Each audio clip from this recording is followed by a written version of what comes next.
Tube light ఆన్లోనే పెట్టమని, ఆ tube light switch బయట ఉంటుంది అధ్యక్ష, లోపల ఉండదు. ఆ చిన్న బాత్రూమ్ చిన్నది, కూర్చుంటే బయటకు కనిపించేటట్లు ఉంటుంది అధ్యక్ష. ఒకసారి నేను ఎమ్మెల్యేల హోమ్ కూడా నా దగ్గర ఉంది కదా, ఎమ్మెల్యేలను నేను తీసుకెళ్తా, మంత్రులను తీసుకెళ్తా.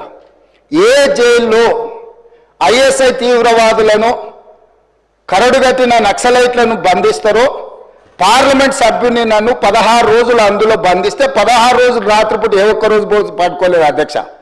పొద్దున పూట బయటకు వదిలినప్పుడు 6 గంటలకు వచ్చి ఖైదీలను బయటకు వదులుతారు కదా అధ్యక్ష, బయట ఒక చెట్టు ఉంటే 16 రోజులు పొద్దున పూట చెట్టు కింద పడుకున్న అధ్యక్ష. అయినా నేను కోపం ప్రదర్శించలే.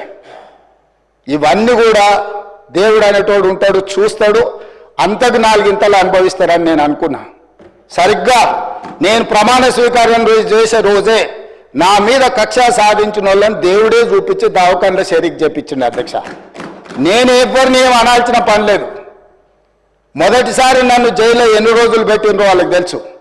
నా బిడ్డ లగ్గం ఉంటే కూడా లగ్గానికి ఇంటరిం బెయిల్ 2 గంటలు పోయి లగ్గం చూడడానికి కూడా అభ్యంతరం పెట్టి ఢిల్లీ నుంచి న్యాయవాదులను తీసుకొచ్చి ఇక్కడ వాదించి ఆయన బిడ్డ లగ్గపత్రిక రాసుకోవడానికి కూడా వెళ్ళడానికి వీల్లేదు అని చెప్పి కోర్టులో వాదించిన వాదనలు అక్కడ ఉన్నాయి అధ్యక్ష.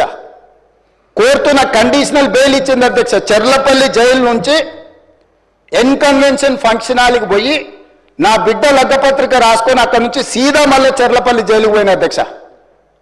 రాజకీయ కక్ష సాధింపు మీద నాదా? నా బిడ్డ లగ్గానికే పోకుంటే నన్ను అడ్డుకున్నా ఎవరికైనా అధ్యక్ష, మన పిల్లల కంటే మనకేముంటుంది అధ్యక్ష ఈ భూమి మీద?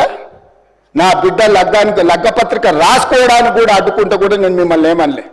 నేను పార్లమెంట్ సభ్యుడిగా ఉంటే, పార్టీ వర్కింగ్ ప్రెసిడెంట్గా ఉంటే, ఎవరో జర్నలిస్టు డ్రోన్ ఎగిరేసి వాళ్ళ విలాసవంతమైన బంగ్లాల వివరాలు తీసుకొచ్చి నాకు అందిస్తే వాటిని పత్రికలకు విడుదల చేసిన పాపానికి నన్ను అక్రమ కేసులు పెట్టి అదే చెర్లపల్లి జైల్లో డిటెన్షన్ సెల్లో పెట్టారు అధ్యక్ష. 16 రోజులు నిద్రలేని రాత్రులు గడిపిన పార్లమెంట్ సభ్యుడిగా, పార్టీ వర్కింగ్ ప్రెసిడెంట్గా.